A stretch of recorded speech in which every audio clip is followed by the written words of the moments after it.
اعوذ باللہ من الشیطان الرجیم بسم اللہ الرحمن الرحیم سورۃ البقرہ آیت نمبر 122 اور 123۔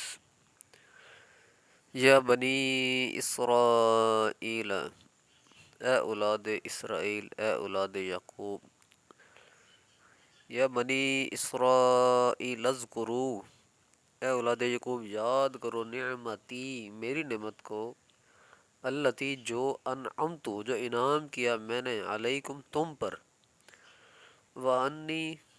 اور میں نے، تحقیق بے شک میں نے، فضلتکم فضل کیا تم پر،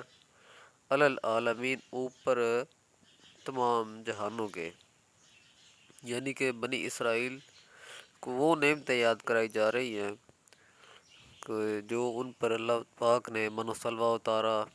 ان کو بہت سارے جو عذاب ان پر آئے ان کو عذاب دور کیے، بہت سارے انبیاء بنی اسرائیل میں آئے، اور بہت سارے جو انعامات ان پر ہوئے وہ یاد کرائے جا رہے ہیں۔ واتقوا، اور جو ان کو فضیلت دی ہے وہ اوپر جہانوں کے، وہ اس وقت کے جتنے بھی لوگ تھے، اس وقت کی جتنی بھی قومیں تھیں، ان سب قوموں پر، اس وقت کی قوموں پر ان کو فضیلت دی۔ واتقوا، اور ڈرو، یومن، یومن نکرہ ہے اس دن سے یا خاص دن سے یا قیامت کے دن سے، لا تجزی، نہ جزیہ ہوگا، نہ بدلہ ہوگا، نفس، کوئی جان، ان نفس، کسی جان سے، کسی جان کے بارے میں کوئی جان بدلہ نہ ہوگی، یعنی کہ ڈرو اس دن سے جس دن کوئی جان کسی جان کا بدلہ نہ ہوگی، شیئن کچھ بھی، ولا یقبل، اور نہ قبول کیا جائے گا، منہا عدل، اس سے کوئی بدلہ، ولا تنفعها، اور نہ نفع دے گی اس کو، مطلب اس جان کو، شفاعت، کوئی شفاعت، ولا ہم ینصرون، اور نہ وہ مدد کیے جائیں گے۔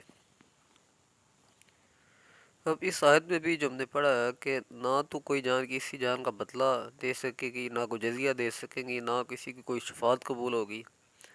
اب یہ آیت پچھلی آیت سے منسلک ہے، جیسے کہ یہ شروع میں لفظ واتقوا کے واو آ رہا ہے، اور یہ اس مطلب کہ پچھلی آیت جو ہم نے پڑھی ہے، اے اولاد یعقوب میری نعمتوں کو یاد کرو جو میں نے تم پر انعام کی ہیں، بے شک میں نے تمہیں تمام جہانوں پر فضیلت دی، اور ڈرو تم، مطلب یہ اولاد یعقوب بنی اسرائیل کو یہ خطاب کیا جا رہا ہے کہ، اور جو ہم اگر اسی آیت کا ترجمہ پڑھ کے کسی کم فہم بندے کو بتائیں کہ کوئی جان کسی جان کا بدلہ نہ ہوگی، کوئی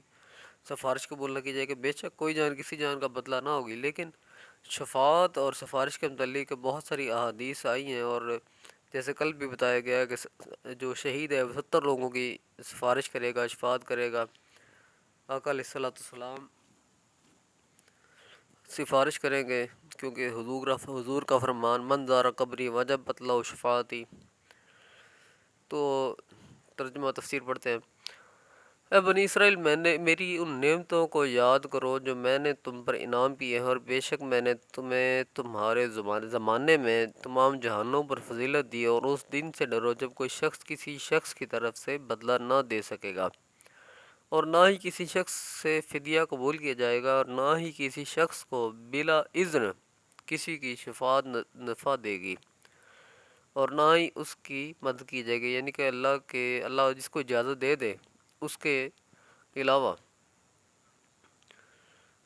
پچھلی آیت مبارکہ میں یہود و نصارہ کی ہٹ درمی کا ذکر تھا کہ وہ حضور صلی اللہ علیہ وآلہ وسلم سے اپنے تعلقات صرف اسی صورت میں بہتر رکھ سکتے ہیں کہ حضور صلی اللہ علیہ وآلہ وسلم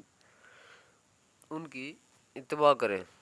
یعنی کہ جب جو ہم نے پڑھا کہ یہود و نصارہ ہرگز راضی نہ ہوں گے جب تک کہ آپ ان کی اگرچہ ان کی دین کی پیروی کریں۔ اب اس کا آیہ کریمہ میں اس آیہ کریمہ میں ان پر اللہ تعالیٰ کے کرم کا ذکر ہو رہا ہے کہ بنی اسرائیل تم تو ضدی ہو، ہٹ دھرم ہو، مگر ہمارا کرم دیکھو کہ ہم نے تمہیں پھر بھی اپنے عظیم کرم سے نوازا، ہے، تم میرے انعامات کو یاد کرو جو میں نے تم پر کیے۔ میں نے تمہیں اس زمانہ کے سب لوگوں پر فضیلت دی۔ بنی اسرائیل پر ان نعمتوں سے مراد عام نعمتیں بھی ہیں جو زندگی سے تعلق رکھتی ہیں، اور خاص نعمتیں بھی۔ ان خاص نعمتوں میں ان کے اندر انبیاء علیہ السلام کا بھیجنا، ان کا انبیاء علیہ السلام کی اولاد ہونا، تورات سے نوازا جانا، من و سلوہ کا اترنا، فرعونیوں سے نجات دینا، دریا کا پھٹنا وغیرہ۔ بنی اسرائیل، تمہیں تو چاہیے تھا کہ اللہ تعالیٰ کی دی ہوئی نعمتوں پر شکر کرتے، مگر تم بجائے شکر کے گستاخیاں کرنے لگ گئے۔ یہ بات ذہن سے نکال دو کہ تم انبیاء علیہ السلام کی اولاد ہونے کی بنا پر قیامت کو پوچھے ہی نہیں جاؤ گے۔ اس دن سے ڈرو جس دن کافر کسی کافر کی سفارش نہ کر سکے گا، نہ کسی کافر کی سفارش نفع دے گی اور نہ اس کی مدد کی جائے گی۔